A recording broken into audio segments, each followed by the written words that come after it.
Promote a culture of inclusion, supercharge your communication, and unleash the full potential of your teams and leaders with the Inclusive Handbook collection from the Diversity Movement.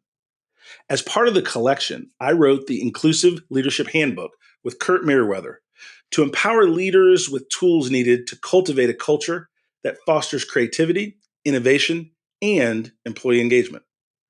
Through strategies, exercises, and self-reflection, leaders at all levels can enhance their effectiveness. Learn more at thediversitymovement.com/store. Use code HOL at checkout for 25% of your first order. Do you want to build your brand by being a guest on industry-leading podcasts? If you're a business leader, an author, or a speaker, my guess is that you do. Picture this.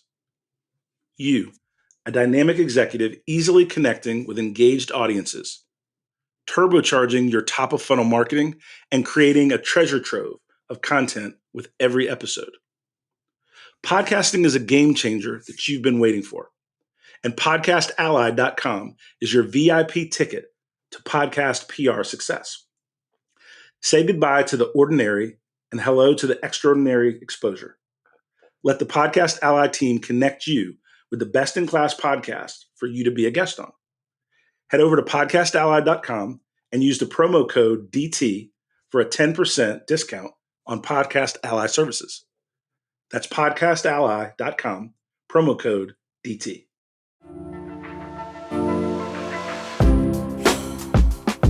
Welcome to High Octane Leadership with Donald Thompson. This season, we're diving deeper with more solo episodes, where I'll share the experiences that have led to recognition by EY, Forbes, Fast Company, and others. Not as a boast, but as milestones on my entrepreneurial path. From growing multi-million-dollar firms to successful business exits and building high-performance teams with a global perspective. I'll reveal the insights and strategies from my journey and share them with you so that we can win together. Alongside these solo episodes, we'll have industry visionaries and thought leaders, and we'll explore effective leadership. Ready to empower your leadership journey with real success stories? Let's embark on this transformational journey together.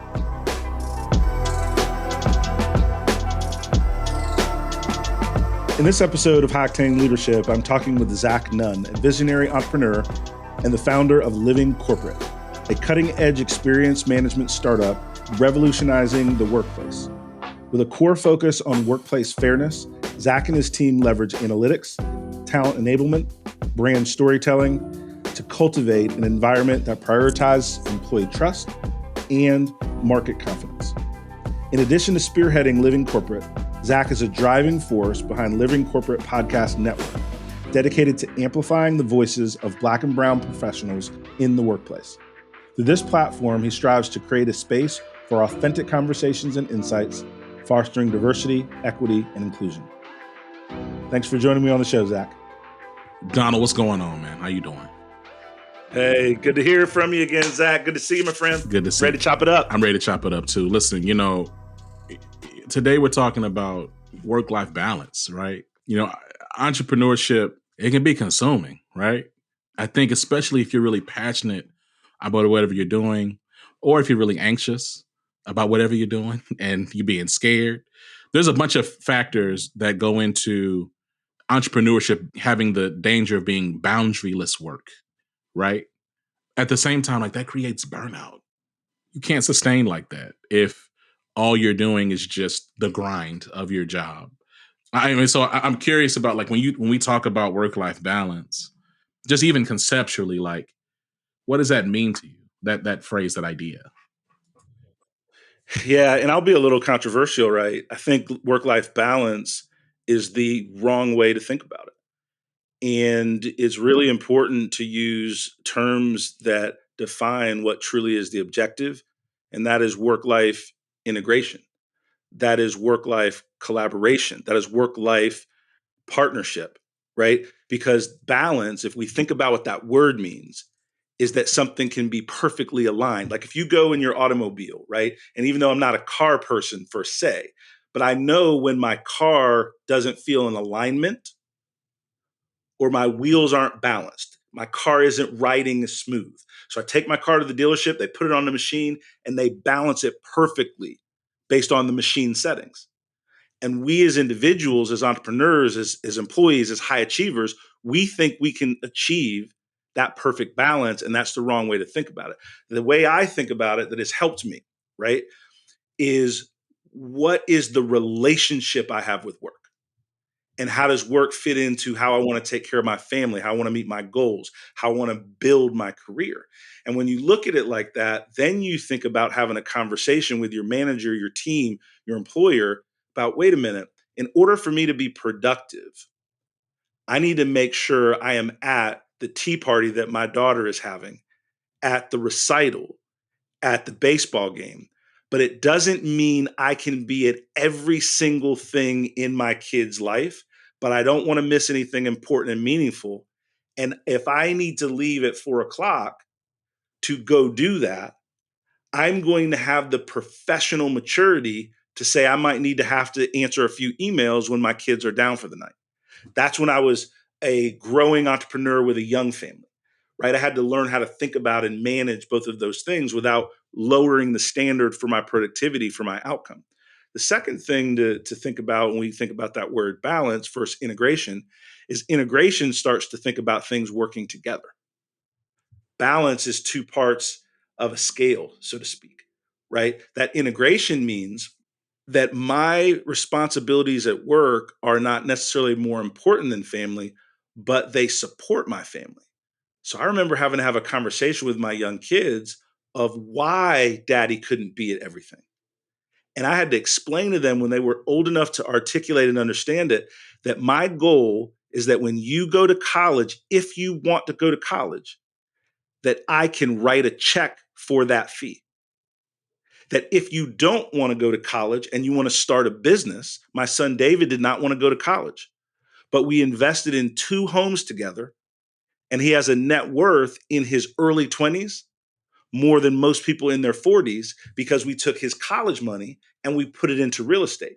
But I remember telling David, these are the reasons why dad has to make some choices about the difference between what I'm working on and what I'm spending time on so that we all get that long-term benefit. So anyway, I know that's a long answer to that initial question, but I think it's about the integration of it, Yeah. not the balance of it. No, look, I agree with you, right?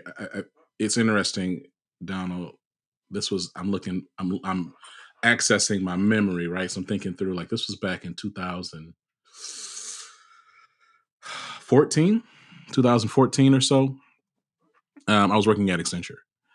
And it's interesting, right? Like, kind of to your point about entrepreneurships, a lot of times, if you look back in your career, you'll see that you're building the building blocks of your business before you even start your business, right?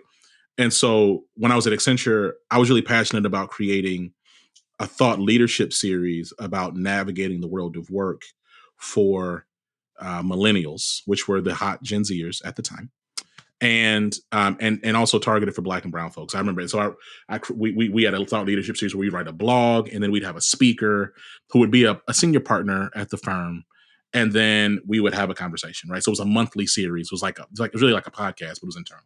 Anyway, one of the topics we talked about was work-life balance, and the blog that I wrote for that month was "Work-Life Balance is a Myth," and it got a lot of heated reactions internally because it was like, we can't say that because we believe in work-life balance at Accenture. And I said, work-life balance is a myth because there is no, I said, first of all, like, when you look at the rate of productivity and expectation since the 1940s to today, as well as the rate of inflation and pay, those things they're not equitable. So the reality of work and life is that we are working more and we're working harder every year. The reality, because of, again, like, just the economic factors and historical data trends, is that work is life. Okay. So that's hard to receive, though. Like, that's a hard thing. That's a very dystopian, Orwellian thing to receive, that work is life. But work is life. So the question is like, so then what does your work life, to your language, integration, and I was saying blend, what does that look like? Now, There's a broader philosophical discussion of, do you want work to be intrinsic to your existence? The answer, irrespective of what you want it to be, work is intrinsic to your existence. But the question is, what does it look like to get out of that? Well, I mean, that's a discussion I'm excited about as we continue these dialogues, for your audience, about entrepreneurial strategy, and what you're trying to build, and licensing versus selling, or whatever the case may be. But the wheel is there. And so, like, there has to be, I think, some acceptance of the reality that the work is going to be there. And so the question is, I love your framing of, how do you navigate that reality? Having those conversations with the people that you love. And that means, though, Donald, what I'm hearing, you tell me if I'm wrong, you had to first start and identify what things are rubber and what things are glass in this dynamic of work and life. Am I wrong? You covered a lot. So let me zero in on the framing based on what we call things, because that's really important, what we call things, right? And so work life blend, I think, is actually a better phrasing, right? Because it's clear. Most people can conceptually understand it very quickly. It's not highly technical. So work life blend. So now what individuals need to do, what I had to do, this is just speaking from experience, is it's hard to make any big decisions in your life work without knowing what you want. What do you want the outcome to be? Right? Because if you are working in an organization and you want to get promoted, well, how are you going to get promoted if you're not taking on extra projects? How are you going to get promoted if you don't go to the after hours things to be visible with leaders and executives, right? If you're wanting to grow your career, there are certain sacrifices and levels to this thing that you have to address. But you don't have to do it for all 30, 40 years of your career. See, what most people do is they look at a short-term time continuum versus knowing what they want long term, to understand the blend at different times and different cycles, different ages of your kids, different levels of your career. Here's one thing in particular that I did right. I did a lot wrong, but this is what I did right. Early in my career, I didn't think about work life blend. I thought about getting skills and capacity that would allow me to have better career choices in the future, because I understood that if I'm an A player, I would have more flexibility with my management and my company. So early in my career, I wasn't thinking about 40-hour work week, how much vacation I got. I was thinking about every hour I'm working, am I learning something new? Am I overcoming something that allows the company to move forward? And is the work I'm doing positioning me, right, for advancement in the future? Because here's the thing that gets me all the time, right? In terms of understanding different generations, different people, different mindsets, is people are talking about work life blend and balance and 40 hours a week and all that. And you're not even good at your job yet. The reason I had to work more than 40 hours a week early in my career is I didn't know what I was doing. I wasn't good yet. So I needed the extra 5 or 10 hours a week to make sure I was exceeding expectation, not just meeting them. But I knew what I wanted. And here's the thing, and now I laugh about it, and this isn't like one of my first goals in sales is I wanted to make $100,000 a year. I thought that would change the world, right? Like I was like, man, if I can get to a six-figure income, I got it, right?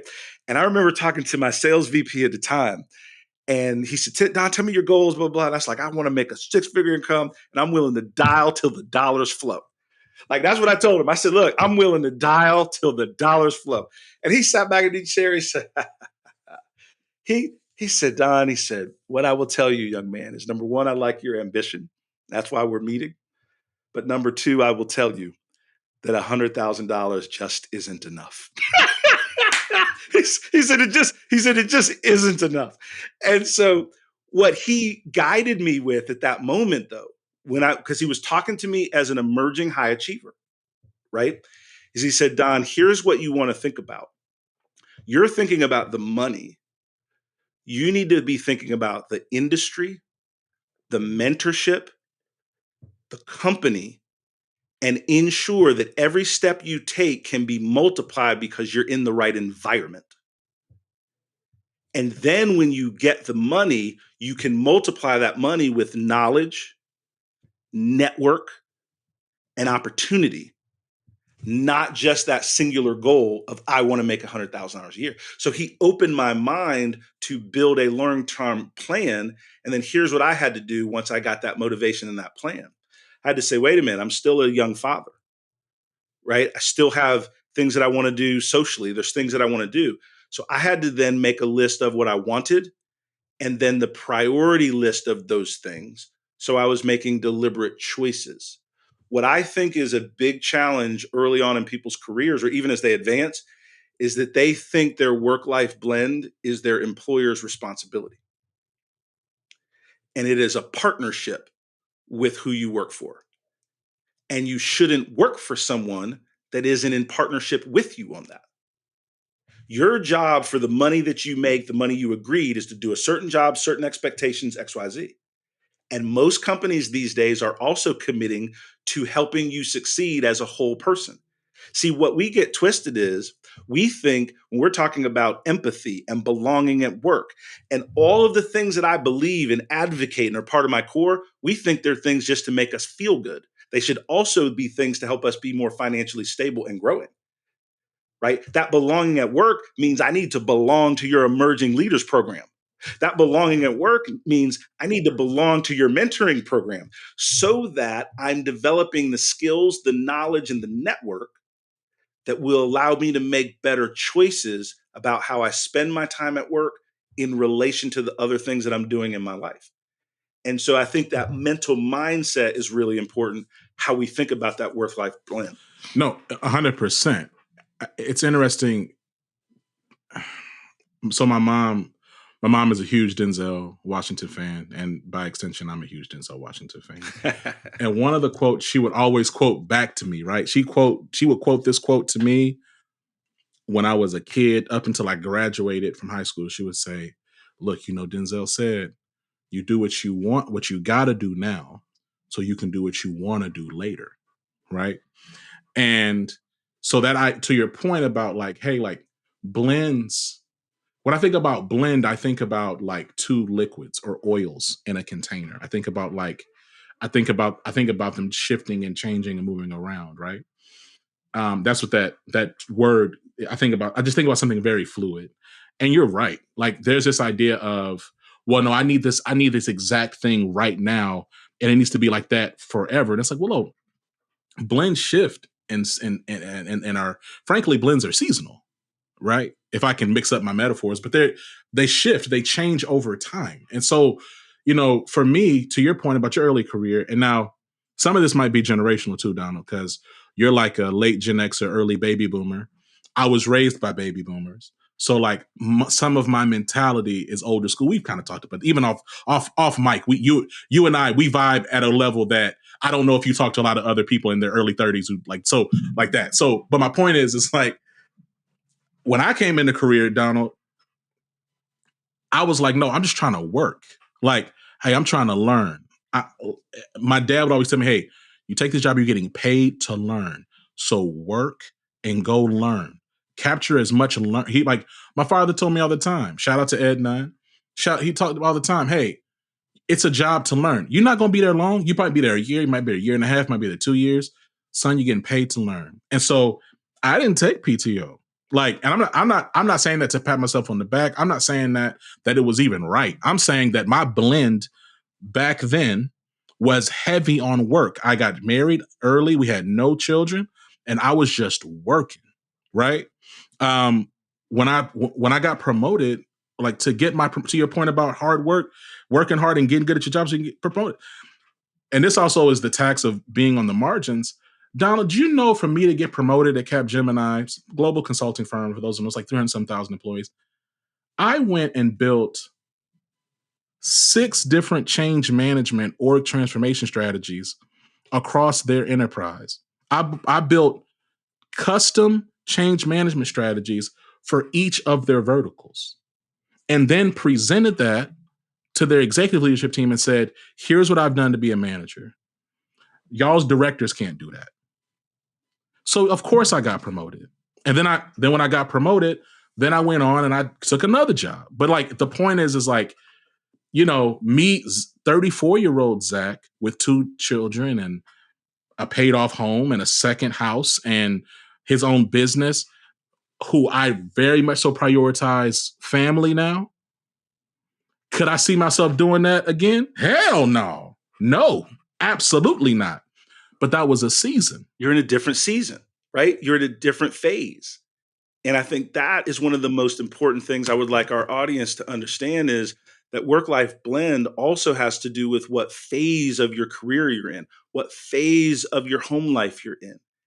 And when you have that energy and focus and time to make your mark in those moments, right? And then when you need to transition to a more reasoned schedule or perspective, you have the ability to do that at a higher level. And so now that's you and I, that we are very kindred spirits. So my kids and Gen Zers like, well, yeah, I want all that right now. I want to get promoted. I want to make the money. And yeah, I don't want to work on the weekend. I don't want to work after 5 o'clock. Now, I don't know that that's available in a tough economy, but if it is, it's good work if you can do it. But I think the most of the folks that are listening to our voice are trying to get into that high achievement lane. See, I don't think people are listening to podcasts of how to be regular. Right. Do you know what I mean? Like how to coast and not get caught. Right? You know what I mean? Like I don't think that's my listener. That's not my audience. I don't think so either. Do you know what I mean? Like that's not my audience. Right? So those of us that want to be high performers, but to your point, this is a real conversation, but don't want to burn out, want to be high performers, but want to manage their mental health, want to be high performers, but want to be a good husband, a good parent, a good partner, right? Whatever your situation is, right? Now we have to look at how do we intentionally make decisions about who we spend time with, what we spend time on, and how much time we spend. So to me, the advice I give when I'm counseling folks, I'm advising leaders, and this is CEOs of billion-dollar corporations that I have the grace, the pleasure, the opportunity to work with, or someone that is just making their mark. Here's something that is the same. We all have 24 hours in a day, and the winners spend it more efficiently. We all have 24 hours a day. The winners spend it more efficiently. And the big thing that high achievers do to get that cheat code to move to the next level is making sure that their network is highly functional and highly valuable. Because I now, as a business owner of exiting companies and all the different things, I can leverage my Rolodex to get questions answered faster than ever before. And so people always ask, what would you teach your 20-year-old self? What would you tell yourself 20 years ago? That your network is your net worth, because the faster you can access good information, insight, and knowledge, the smarter you are tomorrow at work. I had a gentleman, and I won't name drop, but he used to work for me. He's now CEO of an AI firm. And he hit me up the other day because he was evaluating a business. So he sent me the deck. I looked through it and I said, looks great, blah, blah, blah. Here's 3 things you need to understand about this kind of business, right? And he just sent me a text back. He's like, yo, thanks. He said, I appreciate it. But more importantly, here's what he put in the text. You saved me a couple of hours of research by getting me these 3 questions I need to dial in on. And thank you for me and for my family. Because he would have done the 3 hours of research. But because I had been in this business, I had sold a business like this before, I just could answer the question just like it was Tuesday. Like it was no effort for me, heavier lift for him because the arena was new to him. So to the degree that you can use your network to now save you time and be more efficient and effective, that's how I can get more things done, more things accomplished, because I also intertwine that into how I spend time. So the who you spend time with is as important as the what. Yeah. It's hard to overstate the value of that, because if you're really in the space, if you're really in the arena, especially talking about, high performers, right? And or like new entrepreneurs, the power of having a network and having someone give you information that otherwise you might have to script, escape, try to get on your own, especially someone who can give you that information so that you don't have to learn it through making a mistake, right? Because a lot of times the people that are, if you have really dope people in your network, they've learned it because they messed up. And so they know what they about to tell you is right. That's right. Right. They know what they're about to tell you is 100% right. It's much better to just get that information than it is to like, okay, well, I Googled this and I read this article and I looked at this and I looked at that. Now I'm gonna make a decision. And that decision oftentimes will still not be right.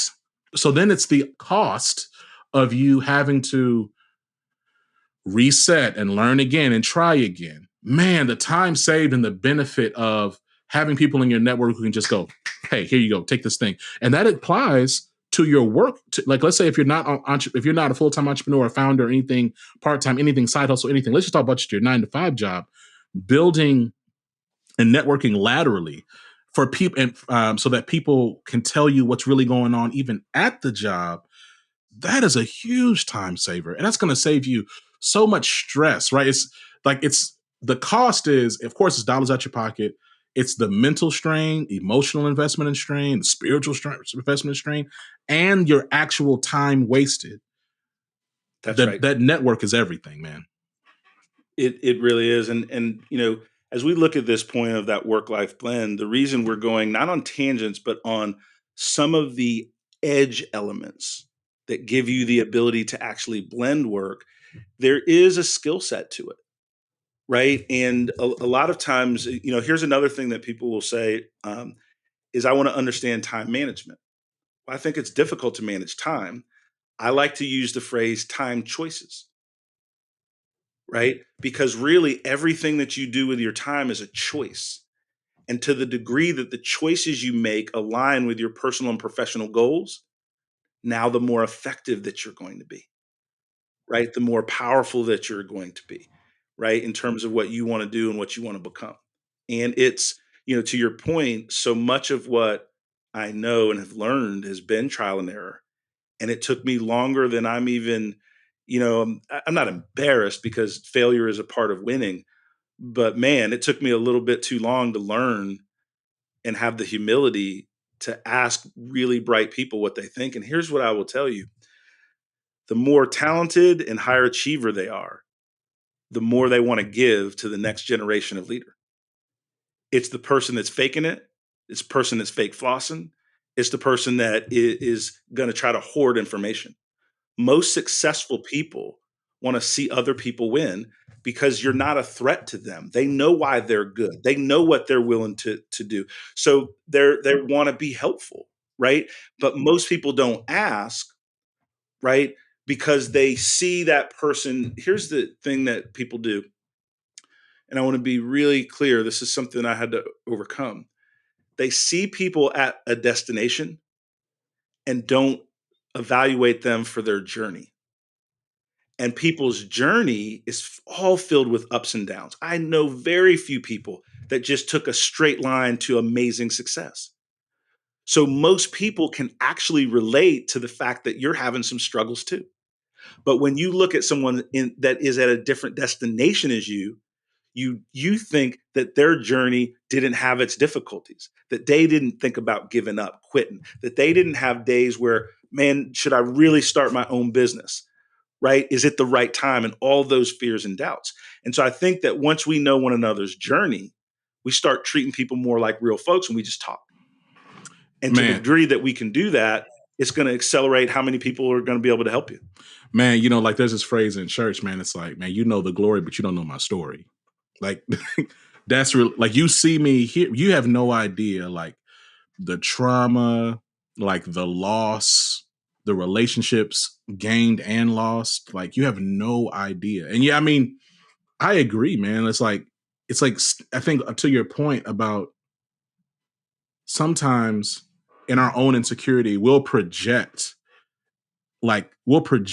our insecurities onto somebody who we think is at a certain place or we think has it all together. And it's like, man, why don't you just engage and work with them? Because and talk to them. 9 times out of 10, if you're authentic, there's a really good chance that you're going to be able to walk away learning something or with a different opportunity to relate to somebody. I mean, that happens to me all the time. I genuinely believe that those energies they attract, and the people that aren't willing to network with you, hey, that's okay too. Have another conversation about, strategic networking, but that's okay too. Be willing to engage folks as people. Because Donald, look, I've also yet to meet people who are successful who had just a straight line. It's some crags and some breaks and some valleys and all kinds of stuff, false starts. Yeah, man.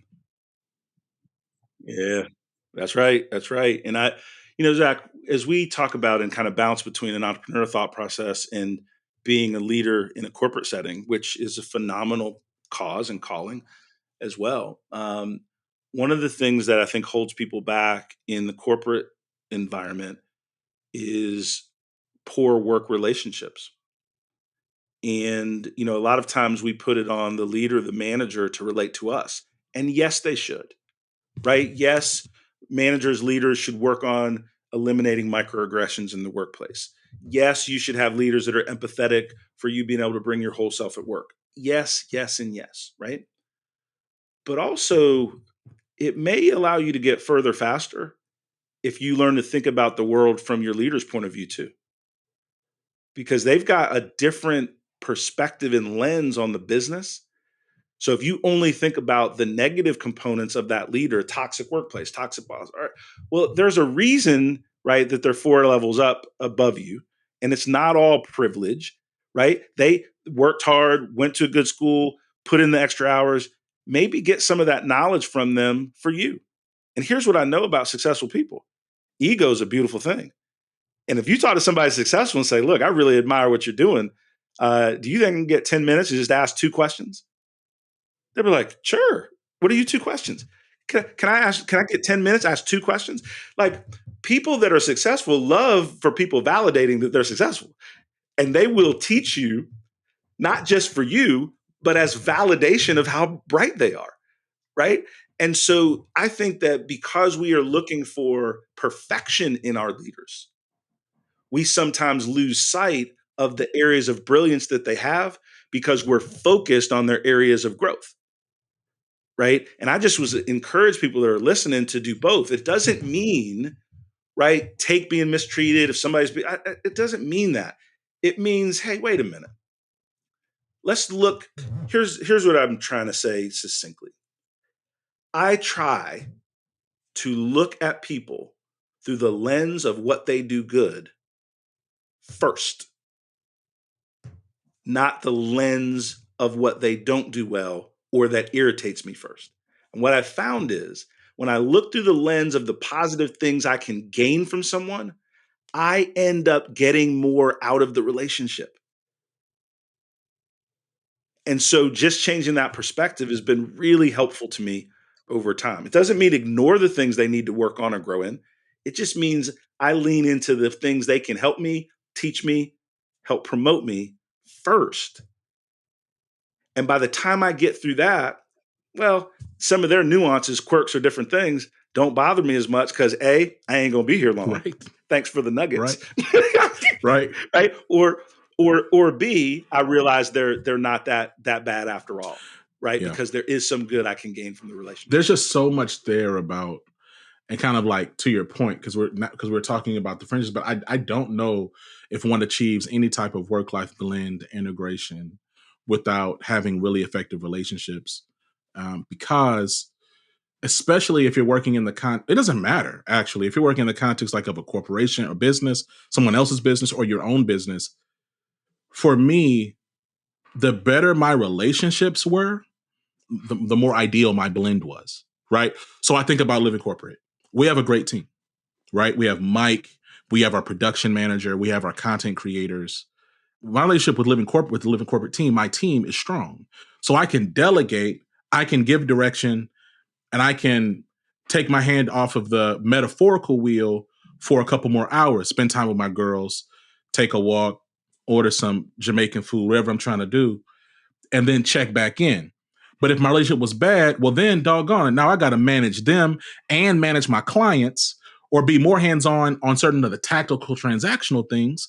Now my blend is all messed up. Now I'm working like I was working back when I was 22, right? So when you think about the corporate space, hey, having relationships and networking, having an understanding and relationship with your boss, something you said at the top of this conversation, a lot of what you discuss, Donald, like in your wisdom, there's a presumed level of self-awareness, right? So if it's like, look, hey, first of all, to determine your own blend, right? As I think as we're wrapping this conversation up, but I want to kind of name some things that were implied.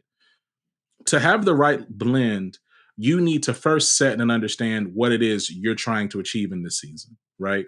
Hey, I know this season I'm trying to learn as much as I can. I'm trying to get this promotion, I'm trying to get this bag. Cool.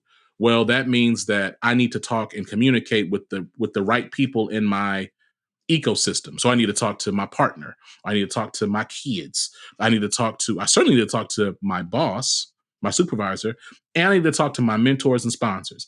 Everybody needs to know what my blend is, because if everyone's on the same page and is aware of what your blend is, you have a higher chance. You're now building and creating an ecosystem, an environment to nurture that blend, right?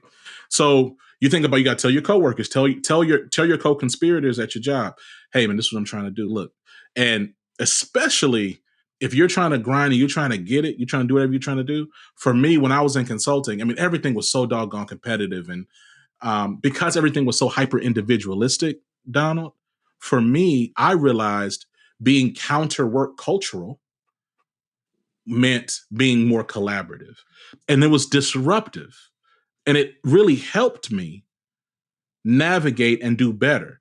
But it's about communicating all of that. If you're not communicating that and you're not building that relational network, then your blend is likely going to fail, right? That's what I think about when I hear what you're saying here about communicating. Like, okay, hey, what does that look like? You have to have that conversation with yourself, and then you have to have the security, going back to not being insecure, not having an ego, or rather managing your ego, because we all have an ego. This is not a psychological podcast, but we all have an ego. So, right?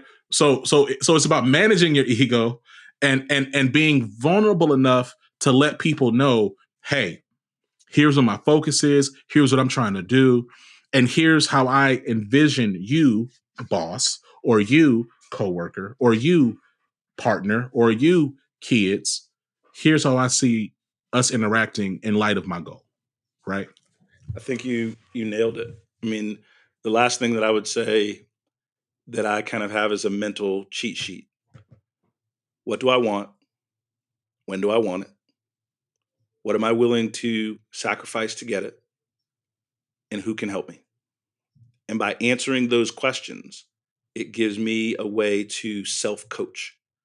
Because sometimes there's not a podcast that fits with your situation. There's not an executive coach. You're by yourself with your dream, and you got to figure out your game plan. And I use answering those 4 questions to help me self-coach when I'm in that quiet space and there's nobody I can really talk to. Because some of us are very fortunate and have a good network already built, and some of us are struggling and feeling alone. And when I was feeling alone, I still had to figure out a way to make progress. And so that's what I thought about. And so, yeah, I appreciate it. I think work-life blend is something I'm going to incorporate in terms of the way that I phrase it. Right. So I appreciate that. So I'll borrow that. I'll try to give you credit when I can, but I'm going to borrow that. It's okay. You can license it. It's cool. And we'll keep it going from there. All right, Don, we'll talk soon, man. All right, man. Appreciate you. Peace.